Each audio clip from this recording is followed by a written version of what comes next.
Hello, welcome to my channel. My name is Kay and I review art and craft books. Today I'm going to review a book called Mastering Composition by a wonderful artist called Ian Roberts. Have you ever wondered what makes some paintings more attractive than others? Have you ever been in an art gallery and from across the room you've been drawn to a painting on the opposite side? Well, a lot of this has to do with composition. Ian Roberts is a professional artist who's been painting for over 40 years and teaching for more than 30 years. Ian's book that I'm about to review for you has sold over 60,000 copies worldwide. It's one of my all-time favourite art books. It's an absolute treasure trove of advice and information. The book is very detailed and I'm going to take my time over this review. It doesn't matter whether you're a beginner, complete beginner to art, or whatever medium you paint in, or whatever genre you like to paint. This book will help you create better paintings, I guarantee it. Before I continue with my review, I'd just like to offer an apology for my voice. I am recovering from COVID, but it's been 2 weeks since I posted a video, so I really wanted to get this one out for you. So I do apologise for any crackles. I'm also struggling to hear. I'm virtually deaf at the moment, so I'll do my best for you anyway.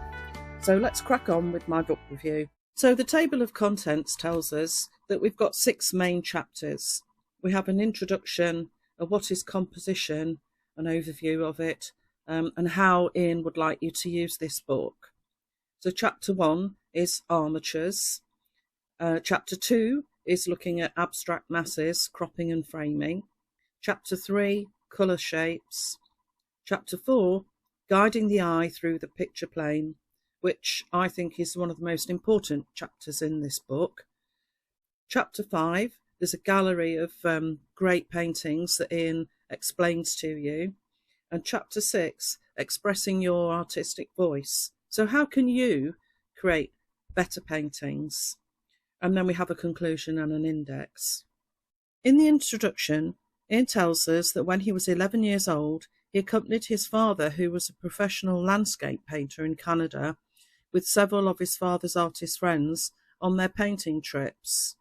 And all this experience and wisdom Ian managed to absorb over the years, accompanying his father, and also from his own teaching practice, has enabled him to create this amazingly comprehensive book. Here Ian explains what is meant by composition in artistic terms. So we need to remember we're trying to represent 3D objects or 3D view on a 2D surface. Here Ian explains how he'd like you to use this book, and he reminds us of when you first began to drive, how difficult it seemed, trying to remember when and how to change gear all the time, but after a while it became natural and automatic. In order that you get the maximum benefit from his book, he proposes you conduct a period of self-directed study without feeling the pressure to make a fantastic work of art. And in particular, there is an exercise that he really encourages you to be disciplined about, which is composition a day, drawing, which you will find on page 62. So chapter 1, armatures. Ian states, shapes make the painting. However, those shapes need to be arranged and adjusted to create a coherent flow. And the flow is what Ian calls the armature, and it's the backbone of any painting. Ian encourages you to study the masters and states that they really understood the dynamics of the picture plane and they used armatures in their work, spending a lot of time planning them and building their paintings on top. Over the next few pages, Ian shows us 8 common armatures. Have a look at the painting and the thumbnail sketch and see if you can match the armature to the painting. Here we have a very common S shape. Then we have an L line, a diagonal, triangle, radiating lines, a fulcrum, which is about balancing 2 masses, an O armature, of which there are 2 different types, and portrait, which is really an object of specific interest.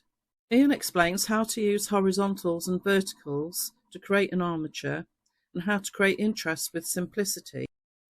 and provides us with several examples of how to create a common armature called the cruciform, which is using horizontals and verticals together. Over the next few pages, Ian explains 12 composition basics, such as cropping to add drama, how to look for value masses, designing divisions with rhythm, and keeping your shapes interesting so they're not all the same, to avoid attracting attention to the edges of a picture plane, how to create depth with overlapping, and not to forget about the corners and adjusting the emphasis in the picture, how to create an entrance to lead the eye into the painting, and how to organise your masses so they're not all uniform and they make interesting shapes. There's also a subtlety you can add to create good eye movements, such as gradation. And compare the two sketches bottom left. Leading lines don't always have to be curvy. If you look at the image on the right, the lines are actually straight, but they still represent a curve and they also add depth to the image. Here are two examples of what Ian calls an emphasised edge sketch. And this is where he creates a sketch but emphasises the edges he wants to focus on in the painting to draw the viewer's attention to. This brings us to the first step-by-step demonstration in Ian's wonderful book, How to Develop a Sound Working Method. And in this demonstration, Ian suggests a working method to build your awareness of how to structure a strong composition, and then a systematic method to achieve this in a finished painting. This brings us to Chapter 2, Abstract Masses, Cropping and Framing. Here Ian explains how to create interest and drama with value masses, and reminds us that value masses carry your painting more than anything else. They are what the viewer will see from across the other side of the room, and has provided several examples and an exercise using just 3 simple grey markers. Ian encourages us to seek out strong abstract shapes when looking at a subject, and suggests that before we start our painting is to paint in black and white, and it forces you to establish some interesting value shapes. Here Ian explains how to use a viewfinder and also discusses several types of viewfinders. He talks about taking good photographs and starting with a good photographic reference. Ian provides advice about searching out a composition, such as cropping a photo reference and trying different formats until you get one that's a pleasing design. The page on the right-hand side shows an excellent example of this. Top left we have the original uncropped photo, and as you can see, the left-hand side of the photograph is a lot busier than the right-hand side, which has much more dramatic and more exciting value shapes. So the final cropped photograph in black and white is in a square format, and you can see the finished piece on the bottom of the page. There is a simplicity about it and a lot of emphasis which creates drama. Here Ian suggests experimenting with changing your viewpoint. Ian tells us that we can learn an awful lot about values and masses and composition by copying the work of great artists from the past. If you recall at the very beginning of my book review, Ian recommends a composition a day. And what he's basically saying is he doesn't expect you to do a complete drawing every day, but to actually do a value and a mass study, and says this will greatly improve your composition. It'll become automatic to you that your brain will actively seek out values and abstract shapes when you're looking at a subject. This brings us to Ian's second demonstration in his book, How to Plan Big Masses When You Paint. This brings us to Chapter 3, Colour Shapes. This chapter is all about colour. Ian explains how we can see colour more clearly by losing a lot of detail from the subject that we're looking at, and explains there are 3 qualities of colour: hue, value and intensity, and has provided an exercise to help us expand our colour vocabulary. In this painting, Stream at Kolhapur, There are 5 main colour blocks, but each colour block contains 4 or 5 different hues. Ian explains what is meant by colour temperature and transition colours,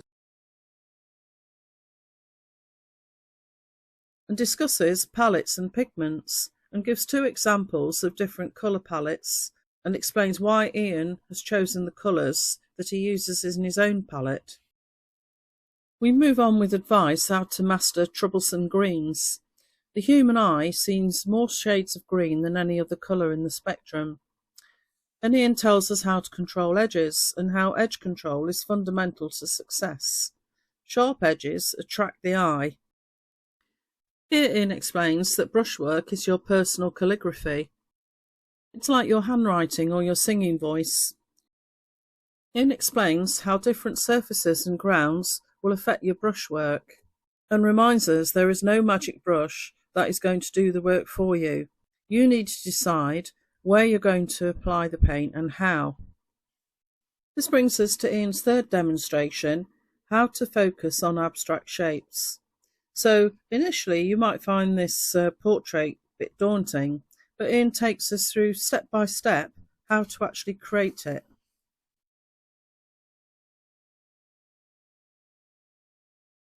So we've now arrived at chapter 4, guiding the eye through the picture plane. In this chapter, Ian explains how our eyes are, without us realising, pulled around and through a picture. And there are lots and lots of examples, but the differences are really subtle, and you really need to study this chapter to actually appreciate what it is Ian is explaining to you. And to help you with this, Ian has very kindly provided an accompanying video to the book on his website. Ian has also provided many examples of student work. You can see the original paintings and the adjusted paintings so you can make the comparison of yourself. We now have 2 step-by-step demonstrations from Ian, all designed to help us think about leading the eye around the picture plane. A still life and a landscape painting.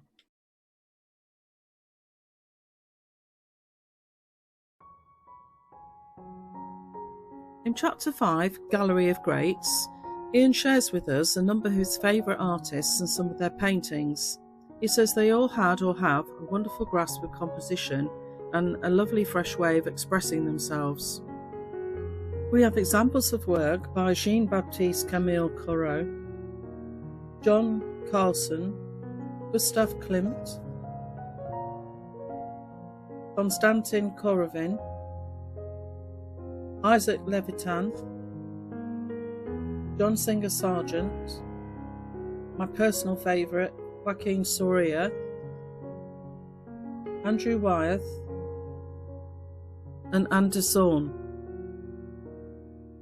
Final chapter, chapter 6, Expressing Your Artistic Voice, is a gallery of some of Ian Roberts' more recent work that seems to be getting close to what he wants to say. And Ian reminds us that we don't remember Rembrandt's self-portraits or Monet's garden because they are the most realistic.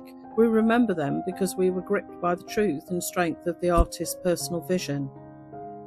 I've been fortunate enough to attend many art workshops during my lifetime with some very well-known artists, and without exception, all of them do not appreciate it when the students come and try and copy their style.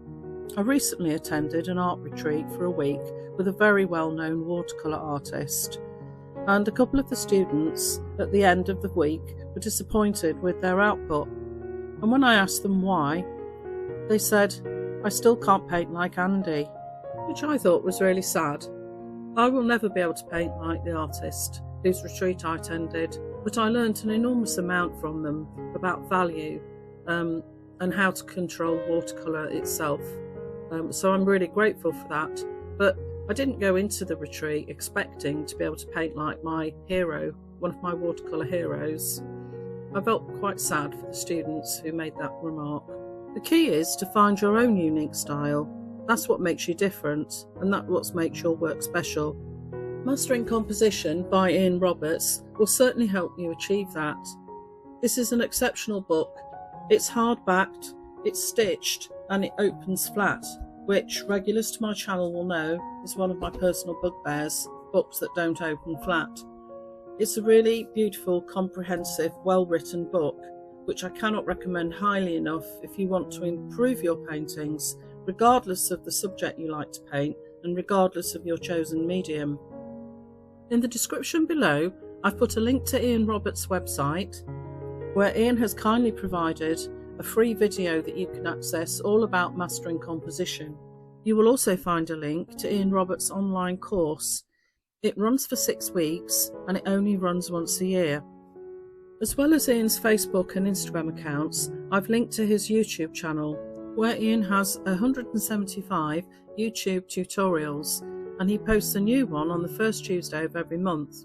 I've added a link below to where you can buy your copy of Ian Roberts' Mastering Composition. I cannot recommend this book enough. A few years ago I moved house and my original copy disappeared. It went missing along with a few other books. It's probably all together in one box, but I miss this book so much that I actually ordered a new copy because I wanted to make sure I had one. So I highly recommend it. Please treat yourself, you won't be disappointed. He has sold over 60,000 copies of it already, so that's telling you how good the information is contained within it. I hope you found my review helpful. If you did, please give this video a like. It helps YouTube promote my channel to other people who are interested in art books. I try and post a new art book review every single week, so if you'd like to see more reviews from me, please subscribe to my channel. I'd really appreciate it. And if you found this review helpful, please leave me a comment below. I do reply to all comments. And if there's an art book that you'd like to see, let me know and I will do my best to review it for you. So thank you for watching, and until next time, happy painting.